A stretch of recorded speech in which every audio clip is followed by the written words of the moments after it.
Hola, muy buenas noches. Nos encontramos aquí en nuestra tercera sesión del curso eh, acerca de psicopatología. Y bueno, como bien es sabido para ustedes, pues bueno, vamos a empezar un poquito a trabajar con un tema sumamente interesante e importante. Vaya, porque hasta el 2010, de aquí se desprendía lo que era principalmente. Vaya, el primer trastorno que ocupaba, las primeras cifras, que ahora en los últimos años se están compartiendo cifras con ansiedad, pero era depresión. Y bueno, vamos a hablar un poco acerca en esta sesión de lo que es nuestro estado de ánimo. Y para ir empezando, voy a dejar de compartir un poco. Para ir empezando, es importante eh, asimilar algunos conceptos que pueden ser afín a lo que es un estado de ánimo, ¿no? Por ahí encontramos, por ejemplo, el concepto de las emociones, de la vida afectiva. Por supuesto que también es una parte importante acerca del estado de ánimo, ¿no? Pero es importante aprender a revisar cuál es el estado de ánimo, ¿no? Por qué se va llamando justamente en esa situación.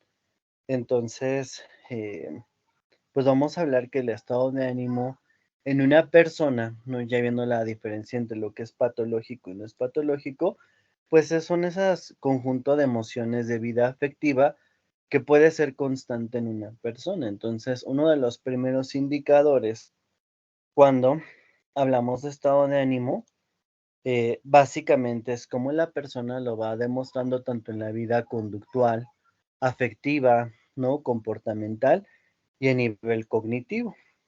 Entonces, tendríamos dos diferenciadores muy importantes. Primero, el estado de ánimo eh, incluye la vida emocional y sentimental, ¿no? Eso va a ser una noción sumamente importante y relevante.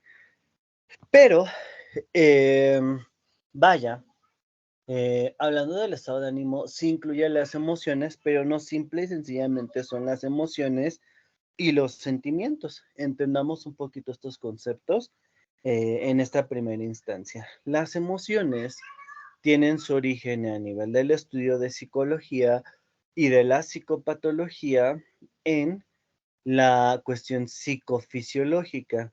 Recordemos que lo psicológico es a través o todo aquello que tenemos en esa vida y en esa percepción emocional, ¿no? Como tal. Por ejemplo, yo cómo puedo percibir y cómo puedo afrontar la tristeza. Sin embargo, la parte fisiológica o psicofisiológica me da a entender lo fisiológico, el funcionamiento de mi cuerpo. Se combinan aquí unas emociones, por ejemplo, cuando estamos tristes, en muchas ocasiones, nosotros podemos estar revisando que podemos llorar y eso es una reacción fisiológica, ¿no? El sentimiento de la tristeza es la parte psicológica y la reacción a nivel fisiológico, pues bueno, será justamente este componente que hablamos. Ahora, las emociones son caracterizadas porque fisiológicamente van a ser iguales en una persona. Ese es el primer diferenciador. Muchos identifican la emoción al sentimiento por la duración. Efectivamente, la emoción es más corta, el sentimiento es más largo, ¿no? En el tema de periodicidad, perdón. Ahora, cuando hablamos en el sentido de las emociones o cuando hablamos ya en una vida totalmente afectiva, las emociones tienen indicadores fisiológicos muy claros. Por ejemplo, el sentirnos triste viene lo que llamamos el arqueo de nuestros músculos. ¿Qué quieren decir?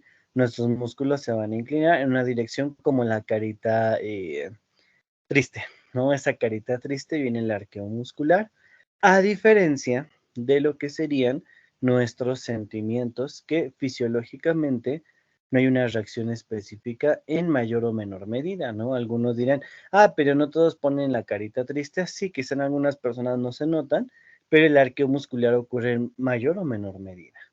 El sentimiento no fisiológicamente va a ocurrir de la misma manera en todos. Por ejemplo, hablemos de un sentimiento de culpa. Fisiológicamente no en todos se va a mostrar de la misma manera, ¿no? Habrá personas que hasta suden, les puede doler la cabeza, se sientan sumamente culpables. Habrá quien diga, pues fisiológicamente no me pasa nada. A lo mejor cognitivamente sí tengo la noción de que fallé en algo, ¿no? Pero fisiológicamente no me pasa nada. Entonces, piénsenla sobre ustedes, ¿no? Fisiológicamente a través del sentimiento de culpa, ¿qué pasa? ¿No? Eso es importante. Pero bien, ya una vez sabido qué son las emociones, qué son los sentimientos, cuál es la esfera afectiva de la persona, no confundamos esta esfera afectiva justamente con parte de lo que estamos revisando. Hasta aquí me gustaría ahora eh, dejar un poco de lado la presentación y les voy a compartir ahora lo que sería un whiteboard. Quiero que empiecen a quiero que empiecen a ver en este whiteboard justamente cómo se hace eh, todo el desarrollo, ¿no? De este tipo de componentes emocionales. Entonces, aquí en el whiteboard, para explicar lo que es el estado de ánimo va a ser todo, ¿no? Lo que podemos hacer nosotros a través de esa vida afectiva. Ok, denme un segundito para ir borrando un poquito por acá. Ok, vamos a ir borrando. Entonces, parte importante de lo que nosotros tenemos para entender el estado de ánimo, que justamente son todas aquellas respuestas cognitivas emocionales que giran en torno a la vida afectiva de una persona, las cuales tienen una característica, se supondría de ser constante. Y hablamos de suponerse porque no siempre pasa. Entonces, para entender este concepto es importante saber que nuestro estado de ánimo siempre va a estar en una parte muy neutra llamado estado eutímico, o sea, que quiere decir que no me siento en ninguno de los extremos, me siento muy equilibrado. Por ejemplo, vamos a poner esto como el día de hoy después de Navidad, pues uno se puede sentir ya como con esa expectativa, quizá ni triste, ¿no? Quizá tampoco sientes mucha energía y dices, quiero descansar, o sea, me siento muy normal, puedo continuar con mis actividades, ¿no? Esta es la función del estado de ánimo. Ahora, ¿qué pasa si mi estado de ánimo baja en un extremo? Viene el episodio depresivo. ¿No? Obviamente aquí hablamos que nuestro estado de ánimo puede estar fluctuando. Ahorita hablamos un poquito acerca de la fluctuación de ese estado de ánimo para entender el concepto de la siguiente patología y también para entender a las personalidades del trastorno tipo B, ¿no? Pero aquí van a venir todos los cuadros depresivos con los síntomas que estaremos viendo de depresión. Pero ¿qué pasa cuando este estado de ánimo sube en exceso, ¿no? Aquí tendríamos lo que es un periodo maníaco. Y ese estado de ánimo, pues es constante. O sea, la depresión no es que se pueda quitar de un día a otro. ¿Por qué? Porque cuando tenemos este síntoma a nivel clínico, podríamos estar hablando lo que llamamos en este término como la habilidad emocional. Ejemplo, el cambio no es tan extremo, pero sí hace esto. Me siento más triste, me siento alegre, me siento más triste, alegre, irritado, alegre, perdón, y así constantemente va a estar fluctuando este estado de ánimo. Vean, aquí vamos a ponerlo. A este término clínico eh, que vamos a estar revisando, le vamos a llamar la habilidad emocional, o sea, es la gente que es inmadura emocionalmente, la gente que constantemente va a estar cambiando su estado de ánimo. Ojo, esto no es algo, es algo que en la literatura en psicología nos ha fallado mucho recientemente. ¿Por qué? Porque este término no nos da a entender, por supuesto, para nada que una persona sea bipolar. Porque en una persona que sea bipolar vamos a estar entendiendo, pongámoslo acá, ok. Una persona que pueda obedecer a un trastorno de tipo bipolar va a poder estar realizando lo siguiente, ¿no? Va a ir de un extremo depresivo, bueno, primero se da el extremo maníaco y de ese extremo maníaco viene el episodio depresivo, ¿no? Entonces, esto es importante que lo podamos estar entendiendo. ¿Qué quiere decir? Pongámoslo aquí un poquito a prueba, que del periodo maníaco se va a saltar un cuadro depresivo. Ojo, una personalidad tipo B o personas que se les llama inmadura emocionalmente, solo va a estar de este extremo al otro, ¿no? Justamente ahora. Vamos a compartirles por aquí ahorita la impresión de pantalla de esto que estamos hablando. Entonces vamos a dejar de compartir tantito y les mando por acá la impresión de pantalla.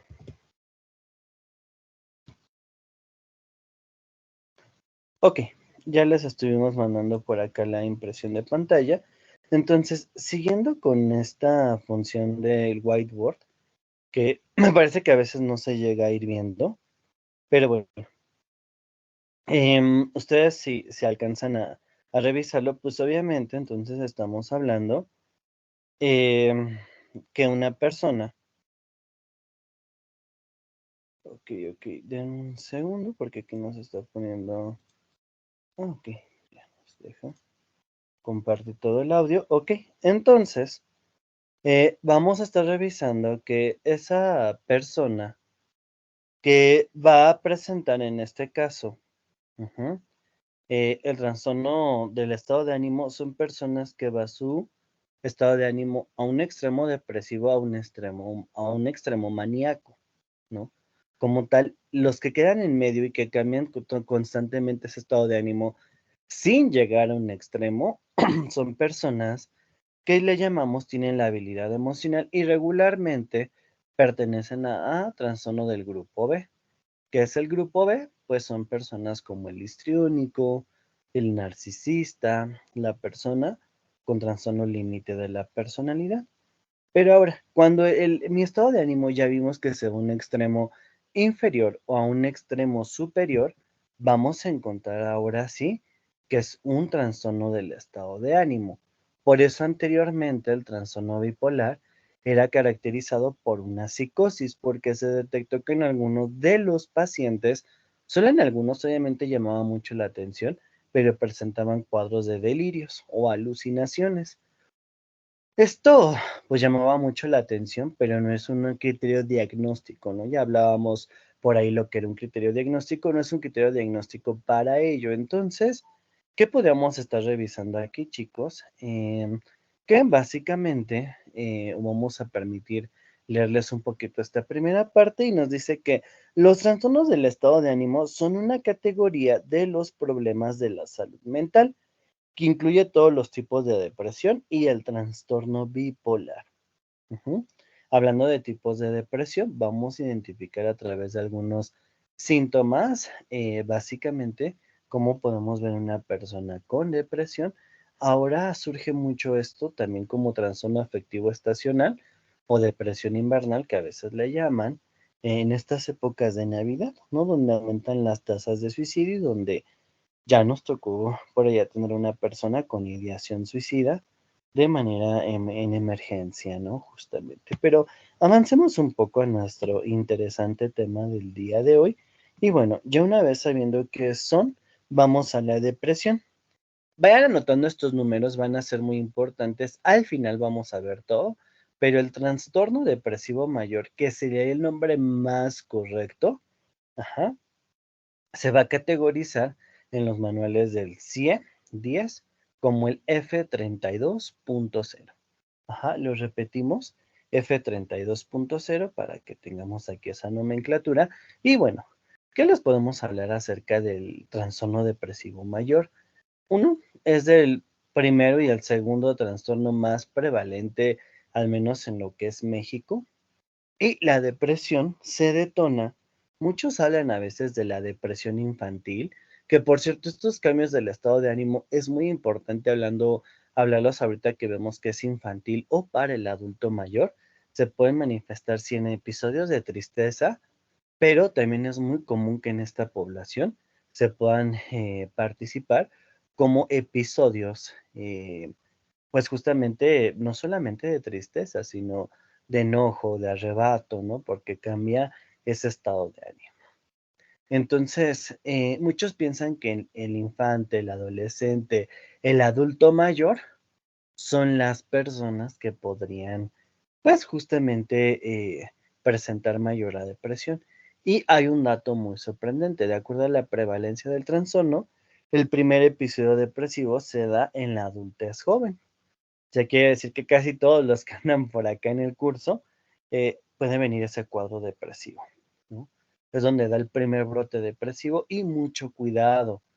Es importante que en términos de prevención, todos los criterios diagnósticos que vamos a estar viendo acerca de la depresión se puedan estar cumpliendo, bueno, más bien podamos tener una prevención tanto con familia, con todo el grupo que tenemos, justamente como profesionales de la salud mental, porque una vez iniciado el primer brote, si es un brote fuerte, el paciente, su cerebro se empieza a predisponer en algunas vías, principalmente dopaminérgicas y serotoninérgicas, a que pueda sufrir en algún momento algún otro episodio depresivo en su vida. Entonces, si alguna vez ustedes han afrontado o han conocido a alguien o ya hemos atendido a una persona con depresión, sí es importante revisar el tipo de tratamiento que vamos a llevar con la persona, porque esto a largo plazo puede surgir en un brote y ese brote o ese nuevo brote puede ser más peligroso, ¿no? Y puede ser tan peligroso que una depresión puede evolucionar a un trastorno más complicado. En este caso hablamos que de la depresión puede evolucionar a un trastorno maníaco, a un trastorno de personalidad de grupo B, ¿no? Ahorita está mucho en tendencia que la persona depresiva de repente evoluciona a un trastorno límite de la personalidad y bueno, ya en casos más extremos pudiera estar evolucionando a lo que sería, pues básicamente, mm, o en este caso podríamos estar viendo una evolución, a lo que sería una persona, ¿no? Con una psicosis, ¿no? Con algún tipo de psicosis en un mal manejo de la depresión. Entonces, sí es muy importante ver todas las medidas que vamos a estar revisando. Pero bien, ahora, siguiendo un poco con la depresión y antes de ver todos los criterios diagnósticos, vamos a hacer un pequeño ejercicio. Voy a dejar de compartir y quiero ahora que desde donde estamos ustedes puedan estar viendo, ajá, o podamos estar revisando, en este caso, el siguiente caso clínico, por favor.